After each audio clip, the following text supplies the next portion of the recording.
saat yang lalu, beberapa waktu yang lalu, bukan puluhan tahun atau ratusan tahun yang lalu, ada seorang ibu-ibu biasa, tetapi dia datang, lalu dia datang kepada seorang ulama dalam keadaan menangis terseduh-seduh.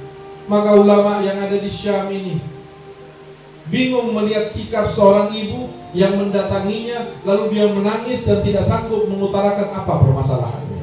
Sampai ulama ini berpikir dalam hatinya, apakah ibu ini begitu hebat tangisannya telah membunuh anaknya? Ataukah dia telah berselingkuh dari suaminya? Ataukah dia telah melakukan dosa besar sehingga tangisannya begitu luar biasa dahsyat dan memilukannya sampai dia tidak mampu ditanya?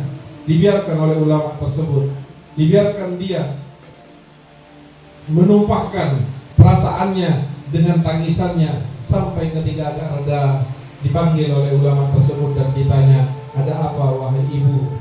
Engkau menangis terlihat begitu sedih sekali. Ibu ini mengatakan, iya wahai syekh, saya betul-betul sedih. Apa permasalahanmu? Jika kau mau bercerita. Ibu ini berkata, wahai syekh, saya ini sangat sedih, hancur hati saya. Kenapa? Saya ini sudah 3 malam tidak bermimpi Rasulullah Sallallahu Alaihi Wasallam. Saya sudah 3 malam tidak bermimpi Nabi Muhammad. Saya bingung, hancur hati saya. Bingung saya bagaimana ini bisa terjadi, sementara Nabi Muhammad Sallallahu Alaihi Wasallam tetap saya cintai, tetap saya sholawati, tetap saya agungkan, tetap saya imani. Tapi kenapa kok sudah 3 malam beliau tidak datang dalam mimpi saya? Sallallahu Alaihi Wasallam. Ini ibu-ibu, saudara. Ini bukan ulama, ibu rumah tangga datang kepada ulama, bercerita dengan penuh kesedihan dan berkata, Nabi Muhammad sudah tidak datang dalam mimpi saya selama 3 hari. Ada apa ini? Ulama tersebut kemudian memandang ibu ini bukan dengan tentang penyebabnya, tetapi sebuah keheranan yang dilontarkan lewat pertanyaan.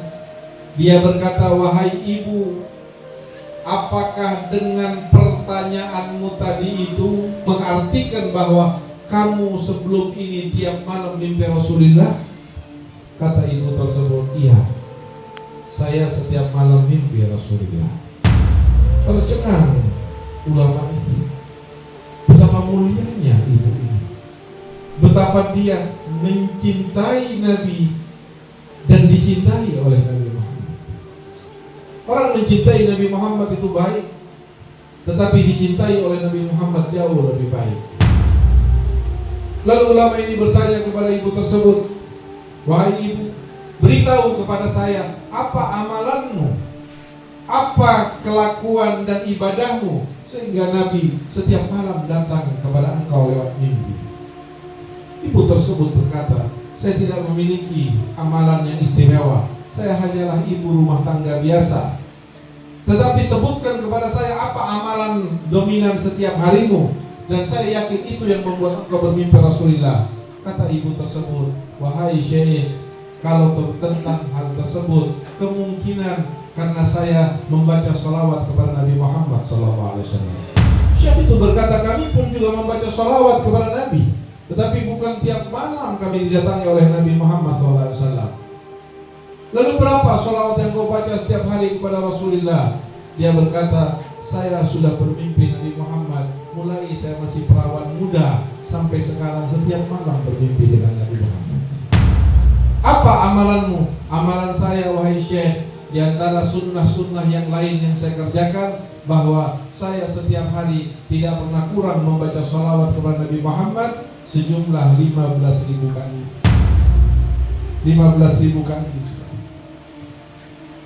Kalau dikumpulkan waktu nonton TV kita, waktu baca SMS kita, waktu nongkrong kita, waktu baca nulis WA kita, waktu jalan-jalan kita, akan bisa untuk membaca sholawat 15.000 kali kepada Rasulullah SAW.